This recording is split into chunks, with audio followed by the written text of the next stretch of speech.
दोस्तों, ये कहानी है एक छोटा बच्चा वेद और उसके दादाजी की। वेद के दादाजी हमेशा उसको जंगल की रोमहर्षक कहानियां सुनाया करते थे।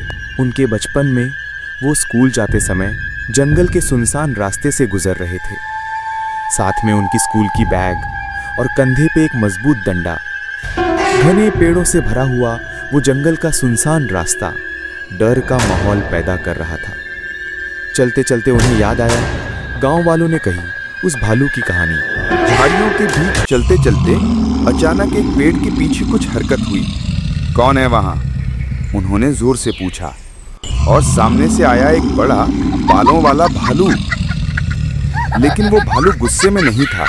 उसके चेहरे पर एक शरारती मुस्कान थी।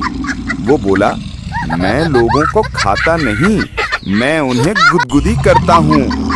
और झटपट उसने आना को पकड़ लिया और उसके पेट में गुदगुदी करने लगा। हा हा हा, रुको, हंस हंस कर मेरी जान निकल जाएगी, वो चिल्ला रहा था। लेकिन भालू और भी जोर से गुदगुदी करता रहा। किल किल किल, टिक टिक टिक। आना ने आखिरकार जोर से चिल्लाते हुए अपनी लकड़ी की हथियार उठाई और भालू के पैर पर हल्की सी चोट मारी। धप। आश्चर्य में भालू चिल्लाया, अयो, और हंसते हंसते जंगल में भाग गया। वो उठा, अपने कपड़ों पर लगी पत्तियां झाड़ी और बोला, एकदम पागल भालू था वो, लेकिन मैं भी कोई कम नहीं हूं। वो हंसते हुए गांव की ओर वापस चला गया और उस दिन से वो सिर्फ बहादुर नहीं बल्कि गुदगुदी वाले भालू को हराने वाला लड़का कहलाने लगा। उसके बाद वेद को जंगल में घूमने का शौक ही लग गया।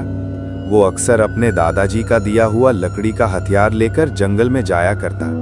उसे उम्मीद रहती कि शायद फिर से वो गुदगुदी वाला भालू उसे मिलेगा।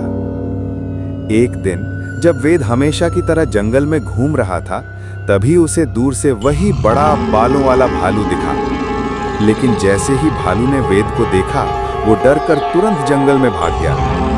वेद हंस पड़ा और बोला, भाग गया, इसे अब मेरी ताकत याद है। समय बीतता गया, वेद बड़ा हो गया, जवान और मजबूत बना, मगर बचपन की वो गुदगुदी वाली यादें अब भी उसके दिल में जीवंत थीं। फिर एक दिन जब वेद जवान हो चुका था और जंगल से लकड़ियां लाने गया, अचानक वही भालू फिर दिखाई दिया। भालू ने जैसे ही वेद को देखा, वो कांपने लगा। वेद ने जोर से चिल्लाया, ए भालू, गुदगुदी नहीं करनी है क्या? भालू डरकर वापस जंगल में भाग गया, जैसे कह रहा हो, ना बाबा ना, इस बहादुर से तो मैं दूर ही भला। वेद जोर से हंसने लगा। अब तो ये मुझे देखते ही डरता है। वेद खुश होकर अपने गांव लौट आया। उस दिन से लोग वेद को और भी ज्यादा मानने लगे, क्योंकि वो भालू को डराने वाला बहादुर जवान बन गया था।